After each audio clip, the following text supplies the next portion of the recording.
saya Arianti Simbalamare dari Prodi Kepemimpinan Kristen. Di sini saya akan memaparkan tentang teori kepemimpinan Gritman atau orang hebat. Teori kepemimpinan. Kepemimpinan dapat didefinisikan sebagai suatu proses yang kompleks di mana seorang pemimpin mempengaruhi bawahannya dalam melaksanakan dan mencapai visi, misi, dan tugas atau objektif-objektif yang dengan itu membawa organisasi menjadi lebih maju dan bersatu. Seorang pemimpin itu melakukan proses ini dengan mengaplikasikan sifat-sifat kepemimpinan dirinya, yaitu kepercayaan, nilai, etika, perwatakan, pengetahuan, dan kemahiran-kemahiran yang dimilikinya. Pemimpin adalah seorang pribadi yang memiliki kecakapan dan kelebihan, khususnya kecakapan dan kelebihan satu bidang, sehingga dia mampu mempengaruhi orang-orang lain untuk bersama-sama melakukan aktivitas-aktivitas tertentu demi pencapaian satu atau beberapa tujuan. Jadi, pemimpin itu ialah seorang yang memiliki satu atau beberapa kelebihan sebagai bakat yang dibawa sejak lahir dan merupakan kebutuhan dari satu situasi zaman, sehingga dia mampu mempunyai kekuasaan dan kewibawaan untuk mengarahkan dan membimbing bawahannya. Nah, apa yang dibutuhkan dari seorang pemimpin? Yaitu satu, leadership. Kemampuan mempengaruhi bawahan agar menjadi taat, hormat, setia, dan mudah bekerja sama, sehingga tujuan dari organisasi atau unit tersebut dapat tercapai dengan baik dan mudah. 2. Digital literasi.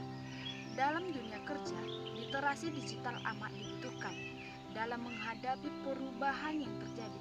Semakin terliterasi seorang, khususnya pada sektor digital, maka orang tersebut lebih handal dan kompeten.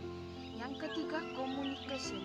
Komunikasi yang lancar dan dua arah akan memberi dampak positif bagi bisnis, sebab dapat meminimalisir salah paham dan memberi banyak kelancaran dalam proses bisnis.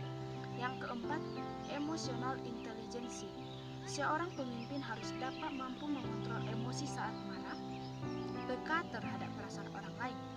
Kecerdasan emosional adalah kemampuan seseorang untuk menerima, menilai, mengelola, serta mengontrol emosi dirinya dan orang lain di sekitarnya.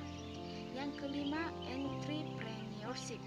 Ini adalah kemampuan manajerial dari seorang pemimpin untuk dapat menjembatani ilmu dan kemampuan pasar. Seorang pemimpin harus memiliki jiwa entrepreneurship agar dapat mengelola usaha bisnis dengan baik. Harapannya, usaha dan bisnis yang dikelola bisa berkelanjutan. Yang keenam, global citizenship. Pemimpin harus memiliki wawasan luas soal negaranya. Ini menyangkut urusan sosial, politik, ekonomi, dan lingkungan. Partisipasi seorang pemimpin yang aktif dalam urusan tersebut menambah nilai plus, bukan saja untuk perusahaan, tapi membuat lebih terampil di dunia pasar global. Yang ketujuh, global problem solving. Seorang pemimpin harus memiliki cara berpikir yang positif dan mampu mencari jalan keluar.